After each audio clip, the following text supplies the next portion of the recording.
racing in Atlanta. Gonna be green, green, green.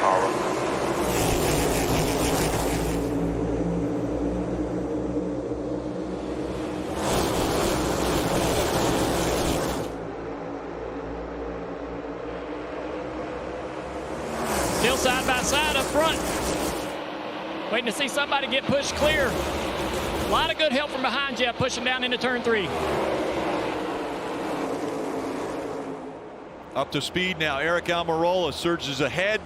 Joey Logano behind him, fighting for that second spot right now with Blaney.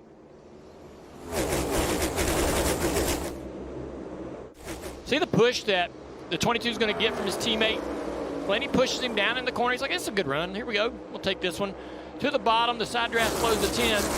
But this push the 10 gets from the same number 12 car is going to give him that opportunity to create a run down the next straightaway, back into the lead. 10 was not fine just sitting there running in second place and following the 22. He wants to be out front. Let's see if he can find a hole. He couldn't make a run, but there he piles back in and gets in front of the 20 of Bell. That's what tonight's going to be about. Go down there, see if you can make a run. If you can get a run and clear a guy, go for it. If not, you might lose a lot of spots. Well, let's take a look at the progressive telemetry, starting with the 10 of Eric Almirola. Again, out front, 180 miles an hour. Well, not out front any longer, as once again we see Logano get by him. Almirola continuing to drop back. Bell does clear the 45. He's sideways. He's able to catch it. What a save. Wow. That was insane. That was a wreck. That's a wreck. I mean, he left tire tracks at 175 miles an hour. They might not be done. Look at how it's stacked up this whole field right here. That slowed that third lane up, and that allowed McDowell to get to the rear bumper of the 5 car. So tight, 3 wide. Byron in the middle. Now Blaney to the lead. He's able to clear the 22. He takes over the top spot. Stage 1. Now Logano with a move. He goes to the inside. Final lap of stage 1. Can he clear the 12? Clear, still there, tight, quarter.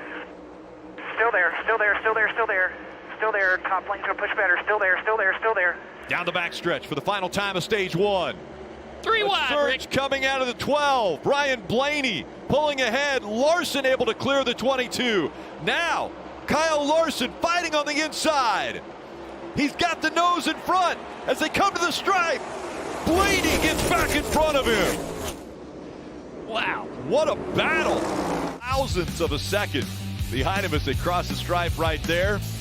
Truex Jr., Logano, and Bell all in the top 5. Byron, Cindric, McDowell, Reddick, and Almirola all in the top 10. The green flag, stage 2 is underway.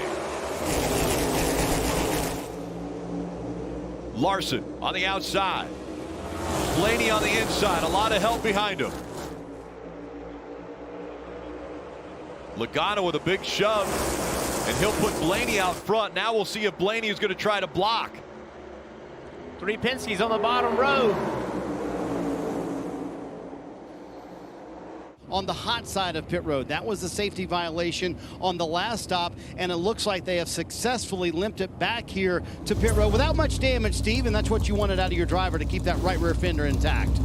Yeah, no, the exterior of the body looks good. You wonder what the underneath looks like. At this point, you might as well change left side tires because they've already lost a lap, which would be okay.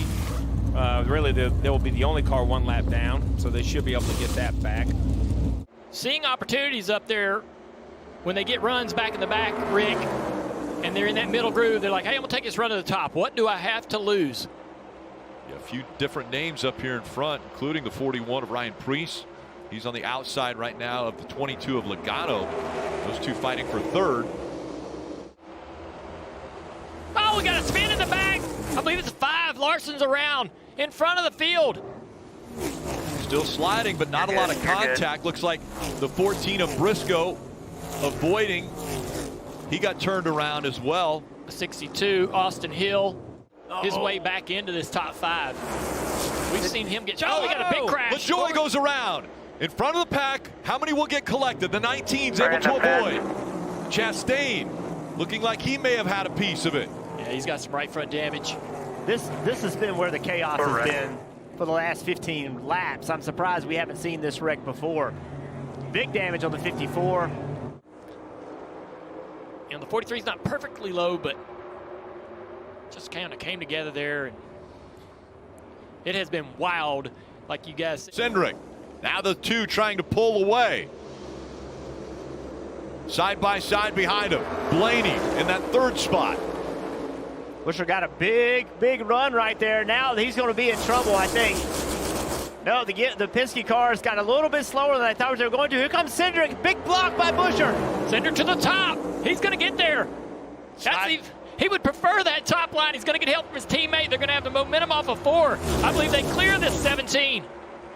Blaney has chose the 2 to get behind, and he'll push the 2 out in front of Busher. Busher falls all the way back to 3rd. Busher got so far out in front of him, he allowed them to get a big run. Now Cindric has done the same thing. Now at lap 135, if weather's here, this race is official. We have crested past halfway.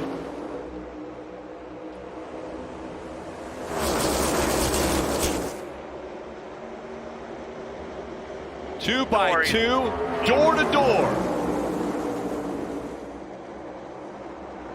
Brad Keselowski's so smart, being able to hold that 2 car beside him. This is the best we've seen this inside line look the entire race. Doesn't have help this time. He does not have help. TJ Majors, the spotter for Brad Keselowski on the inside. Good door. 78 car having a little bit of trouble here, getting up out of the groove. That 6 a shove. It didn't get him too much momentum. It didn't push him in front of the 2. But now a side draft by the 6 of Keselowski pulls the 2 back. Oh, that was close with 48 to 17. See, Blaney. Blaney's having to block Truex. He's having to run that high line. Big push from Blaney here. Clears the 6 of Keselowski. A lot of momentum out of the 12 of Blaney. He's going to look to the inside. He'll go for the lead. It's not a big enough run to clear the 6, though. The 6 is going to get help from the 19 of Truex down the back straightaway. I don't think you could throw away a good run. I know he wants to win a race, but you know, Brad Keselowski is inside the playoff picture. So he needs some points as he's going to win this stage and bucket 10 of them, Dave. But you can't let the emotion of a potential win throw away what you've done all year long in points, in my opinion. I think they're going to have to pit. And there you see Keselowski getting the stage win right there. But consider this as well. You have to assume that it's going to rain any lap. So every lap's going to be treated like it's the last one. All the way up. Pushing that 16 right up against the wall. And then Allmendinger surging ahead. He takes the lead back.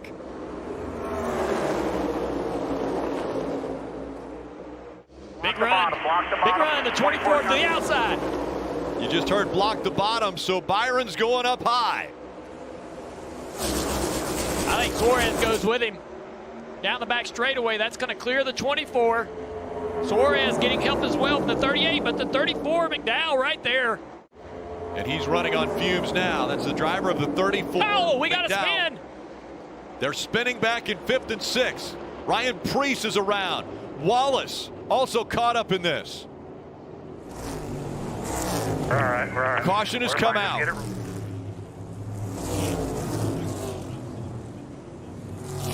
What happened in this wreck? Right side of the screen, the 41 lifting for the 12, gets tagged by the 47 of Stenhouse down the racetrack into the right front of Bubba Wallace. Look at Chris Buescher doing a nice job of getting slowed down. Denny Hamlin threads his way through. I'm with you, Jeff. I think if you're, if you got to pit, you're going to have to probably push it as long as you can on this yellow flag. Do you stay out to the very end of the 1 to go signal and then come down pit road? I think the only car that has to pit is Michael McDowell. He was last on pit road at lap 95. You see the